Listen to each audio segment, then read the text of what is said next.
I'm from Puerto Rico. I was born in Arecibo, Puerto Rico. I actually came to the United States when I was 4 years old. So I grew up in the Brooklyn, Queens area in New York City. So I got started in martial arts. I was like 13 years old.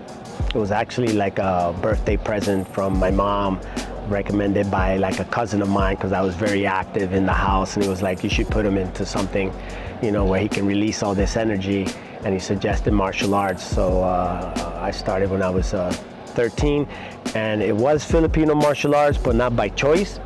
What happened is we went to a school, and you know that's what it turned out to be, Filipino martial arts. For me, martial arts, you know, karate, whatever it was, kicking, punching, was kind of like the same. So it wasn't by choice. I was young. I didn't know about Filipino martial arts, so I was lucky.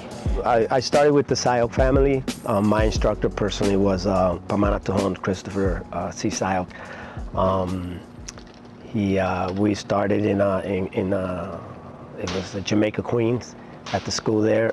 So yeah, it was back then it was called Sayoc Fighting System, because we did you know, single stick, double stick, you know, tabak tayok, you know, sibad, you know, bangka. I mean, we did all the general Filipino weapons. Later on, it became, you know, all blade all the time, and they focused just on the blade, and it became Sayoc Kali. But in the beginning, it was Sayoc Fighting Systems.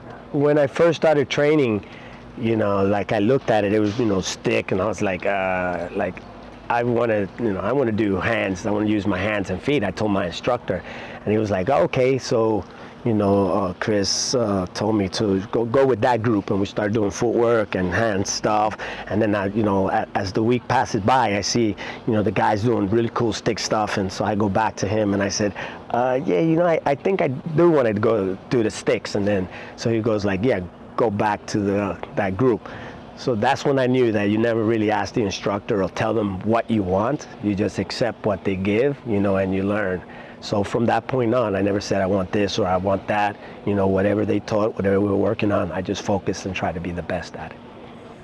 So 7, 8, 9 would be down the middle, 7, switching hands, 8, 9. Let's see, Filipino Combatives Group. I think it was around 2009.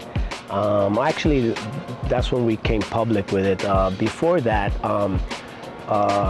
it was under the guidance of Pamanatuhon Chris Sayoc. He approached me about me doing a contribution of to his system.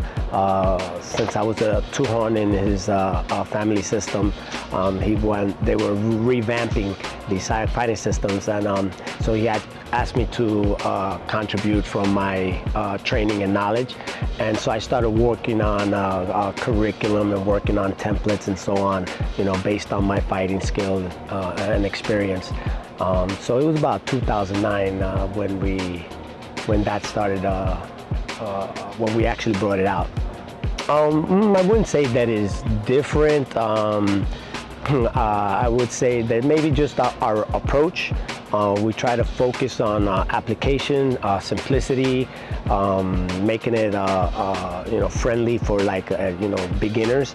Like for us, like if I was to teach a beginner a technique, the difference between that technique and then someone, if I taught the same technique to someone else, would just be that the experience or knowledge of the person, you know.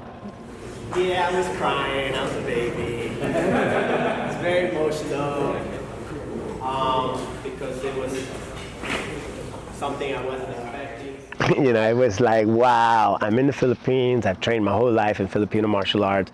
So to be honored in the motherland, you know, by like, you know, like 6 of the, you know, top grandmasters, well known, you know, in the world, is like, that was a very emotional moment for me. Plus, like, it was a surprise as well. You know, we're just, you know, hanging out, this and then they call me up. You know, you figure like maybe a certificate, award, or something like gratitude or something like that. But, you know, how they came up to consider me, look, I'm getting choked up now, right? For, you know, as a Grandmaster was, yeah, it was very special, and it was an honor for me, you know.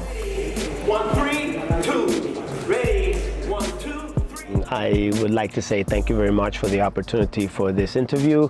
I really appreciate it. I love the Filipino martial arts. I love to promote Filipino martial arts. I've been very lucky and fortunate to have met people like G and Bobby and other grandmasters in the Philippines, and I'm very grateful and humble, to be at these gatherings and see so many talented people and instructors or whatever. Because as he says, I'm also a student of the martial arts, and especially FMA, because it's what I've done most of my life. I've also done Taekwondo and boxing and stuff, but FMA is, that's it, that's my core. So yeah, I guess just, stay humble, keep learning, and be grateful and give back. You can contact me on Facebook, which is Felix Cortes. I also have a Filipino Combatives Global Facebook page, and we have a website, which is FilipinoCombatives.com. It's like an online training program. Or you can email me at tuhonfelix@aol.com. Yes, I still have AOL.